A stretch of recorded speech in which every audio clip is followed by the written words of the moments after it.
প্রত্যেকটা শিল্পীর আলাদা আলাদা চিন্তাভাবনা, যেটা হচ্ছে যে তার ভাবনা তার ক্যানভাস বা ছবির মাধ্যমে কাগজের মধ্যে দিয়ে প্রকাশ করে। কিছু আসল উদ্দেশ্য অরিজিনটা দিয়ে শুরু হয়, তো আমাদের ভাবনাটাও সেইভাবে অরিজিন দিয়ে শুরু হয়েছে, উৎস থেকে। কারণ যেহেতু লোকশিল্প মধ্যে দিয়ে আমরা আস্তে আস্তে এগিয়েছি এবং তারপরে তো মডার্ন আর্টটা আসছে। সাধারণ মানুষ সাধারণত আমাদের দেশেরটাই বেশি পছন্দ করে, গ্রাম বাংলা।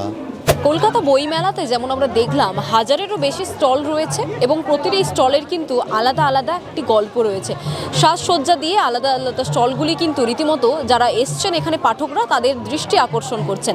এই মুহূর্তে দাঁড়িয়ে রয়েছি আর্টিস্ট ফোরাম অফ বেঙ্গলের সামনে এবং এই যে আর্টিস্ট ফোরাম অফ বেঙ্গলের যে স্টল, সেই স্টল কিন্তু রীতিমতো স্টল নাম্বার 473 এবং এই স্টলের যে বাইরের কারুকার্য রীতিমতো চোখে পড়ার মতো এবং গ্রাম বাংলার যে পটচিত্র, সেই পটচিত্র আকারেই কিন্তু তাদের এই স্টলের সামনের অংশ সাজিয়ে তোলা হয়েছে। একটু কথা বলে নেব। এই যে দেখতে পাচ্ছি এই আর্টিস্ট ফোরাম অফ বেঙ্গলে যে স্টল, একবারে সামনে দেখছি গ্রাম বাংলার যে একটা পটচিত্র রয়েছে, লোকশিল্পী রয়েছে, তার একটা ছোঁয়া দেখতে পাচ্ছি। এরকম কেন ভাবনা? আমাদের ভাবনাগুলোই আসলে আমাদের শুরুটাই তো লোকশিল্প এবং ফোক আর্ট, এটা দিয়েই আমাদের শুরু। যে কোনো কিছু আসল উদ্দেশ্য অরিজিনটা দিয়ে শুরু হয়, তো আমাদের ভাবনাটাও সেইভাবে অরিজিন দিয়ে শুরু হয়েছে, উৎস থেকে। কারণ যেহেতু লোকশিল্প মধ্যে দিয়ে আমরা আস্তে আস্তে এগিয়েছি এবং তারপরে তো মডার্ন আর্টটা আসছে। ন্যাচারালি এইভাবে আমরা ভাবতে শিখেছি এবং আমাদের যে হেড, আমাদের যোগেন চৌধুরী, যোগেনদাও সেইভাবেই চিন্তাভাবনা করেন এবং আমাদের মধ্যেই সেই চিন্তাভাবনাটা উনি প্রবেশ করিয়েছেন এবং আমরাও সেই চিন্তাভাবনা দিয়ে এখানে ছবি এঁকেছি। কাল উদ্বোধন হয়েছে, আজকে দেখতে পাচ্ছি প্রথম দিন থেকে রীতিমতো ভিড় জমিয়েছেন সকলে। কতটা এক্সপেক্ট করছেন এবছরে কত ভিড়? গত বছর তো খুব ভালো হয়েছিল, এবছর আশা করছি আরও হবে। কারণ গত বছরের তুলনায় এবারে ছবি, মানে আমি বলবো চিন্তাভাবনাটা আরও বেশি, আমার মনে হয় শিল্পীরা আরও বেশি করে প্রকাশ করেছে এবং আরও বেশি উজ্জ্বল লাগছে। আশা রাখছি খুব ভালো হবে, গতবারের তুলনায় আরও বেশি ভালো হবে। এবছরে আর্টিস্ট ফোরাম অফ বেঙ্গলের কি বিশেষত্ব নিয়ে এসেছে তারা? বিশেষত্ব ওই ফোক আর্টের মধ্যে দিয়ে এবং আমাদের কোনো বাধ্যবাধকতা নেই যে এটা করতেই হবে ওটা করতেই হবে। তবুও আমাদের আর্ট অফ হিস্ট্রি, মানে ছবির যে হিস্ট্রি, সেখানে শুরু উৎস থেকে আমরা চেষ্টা করি করার। এটাই আমাদের বিশেষত্ব, যে যার চিন্তাভাবনা দিয়ে বিভিন্ন মাধ্যমে বিভিন্ন মিডিয়াতে কাজ করেছে, এটাই বিশেষত্ব। ছবিরও যে ইতিহাস হয় তা কিন্তু এই স্টল নাম্বার 473-তে এলেই আমরা জানতে পারবো এবং এই বাংলার যে আর্টিস্ট ফোরাম রয়েছে তারা কিন্তু সেই লোকশিল্পী, সেটা গান হোক কিংবা ছবি, সেই সমস্ত কিছুর কিন্তু ইতিহাস, একেবারে গোড়া থেকে যে ইতিহাস আমরা যেগুলো এখনো পর্যন্ত জানা সম্ভব হয়নি, সেগুলিই কিন্তু তারা 48তম কলকাতার আন্তর্জাতিক যে বইমেলা রয়েছে সেখানে তুলে ধরতে সক্ষম হয়েছেন। সক্ষম কেন বললাম? কারণ এই প্রথম দিন থেকে যে ভিড় আমরা দেখতে পাচ্ছি সেটা থেকে একেবারে স্পষ্ট যে বাকি দিনগুলিতেও কিন্তু রীতিমতো এই যে ভিড়, সেই ভিড় কিন্তু একইভাবে আরও বেশি বৃদ্ধি পাবে। আর্টিস্ট ফোরাম অফ বেঙ্গলের যে স্টল নাম্বার আমরা দেখালাম, সেই স্টলের একেবারে ভেতরে চলে এসেছে এবং এই স্টলের মধ্যে দেওয়াল জুড়ে একের পর এক ছবি, প্রতিটি ছবি কিন্তু আলাদা আলাদা চিত্র রয়েছে, তার আলাদা আলাদা গল্প রয়েছে। এই মুহূর্তে যারা রয়েছেন স্টলের মধ্যে তাদের সাথে একটু কথা বলে নেব। ছবিও কথা বলে এবং প্রতিটি ছবি আলাদা আলাদা একটি মিনিং বোঝাচ্ছে। এখানে কি বলবেন? না, আমি বলবো এটা প্রত্যেকটা শিল্পীর আলাদা আলাদা চিন্তাভাবনা, যেটা হচ্ছে যে তার ভাবনা তার ক্যানভাস বা ছবির মাধ্যমে কাগজের মধ্যে দিয়ে প্রকাশ করে। এটাই তাদের মানে নিজস্ব ভাবনা নিজেরাই প্রকাশ করে। এটা যার ফলে difference type of mood, difference type art তৈরি হয়।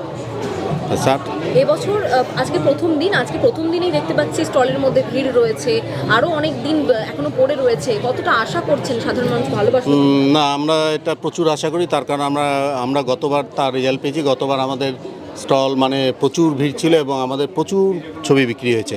অ্যাকচুয়ালি এটা ছবিগুলোর দাম বেশি থাকে, কিন্তু আমরা এই বুক ফেয়ারের জন্য খুব সামান্য দামেই দর্শকদের কাছে পৌঁছাই, যার ফলে আমরা খুব কম দামে দাম রাখি, সবাই যাতে ঘরে ঘরে পৌঁছতে পারে। আচ্ছা, আমরা বই প্রেমীর কথা শুনেছি, বই মেলাতে তারা ছুটে আসেন বইয়ের জন্য।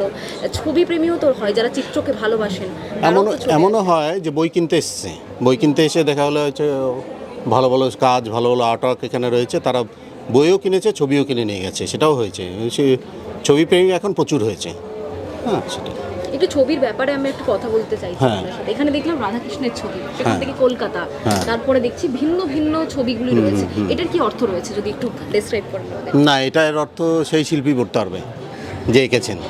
ও যে বেসিক্যালি এটা কালার কম্পোজিশন করেছে, একটা ল্যান্ডস্কেপ দেখিয়েছে। আর এটা যেমন কলকাতা শহরকে দেখিয়েছে, আর এটা রাধাকৃষ্ণ হচ্ছে একটা রাধাকৃষ্ণ করেছে, বা সেই ধরনের, মানে এক একজনের ভাবনা চেতনা তো একরকম হয়, সেই জন্য ডিফারেন্স টাইপ হতে পারে। শুধুমাত্র কি এই গ্রাম বাংলার যে আমাদের চিত্র রয়েছে বা চিত্র রয়েছে, তারপরে দেশের আমাদের ভারতবর্ষেরও অনেক হারিয়ে যাওয়া অনেক চিত্র রয়েছে, সেগুলো আমরা দেখতে পাচ্ছি, পাশ্চাত্যের ছোঁয়াও দেখতে পাচ্ছি। সাধারণ মানুষ কোনটা বেশি পছন্দ করে?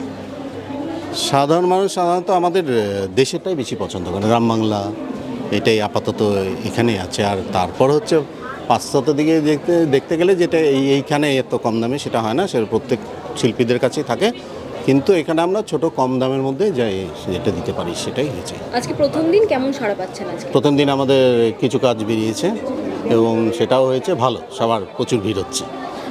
আশা রাখছি যে এই প্রথম দিনে যেমন ভিড় এই স্টল নাম্বার 473-তে, সেরকম কিন্তু আগামী যে দিনগুলি এখনও পর্যন্ত পড়ে রয়েছে 48তম কলকাতার আন্তর্জাতিক বইমেলাতে, সেই দিনগুলিতেও যেন কিন্তু এই যে দেওয়াল জুড়ে যে ছবিগুলি রয়েছে সেই ছবিগুলি যেন সকলে পছন্দ মতো নিজের বাড়ি নিয়ে যেতে পারে।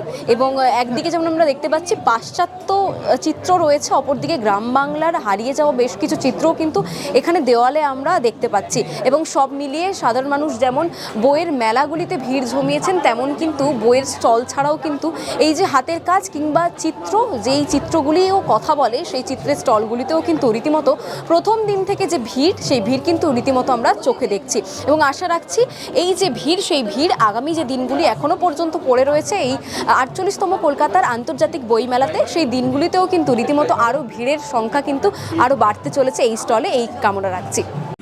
বাংলা হাটের আরও খবর দেখতে নজর রাখুন। বাংলা খবর মানেই বাংলা হাট।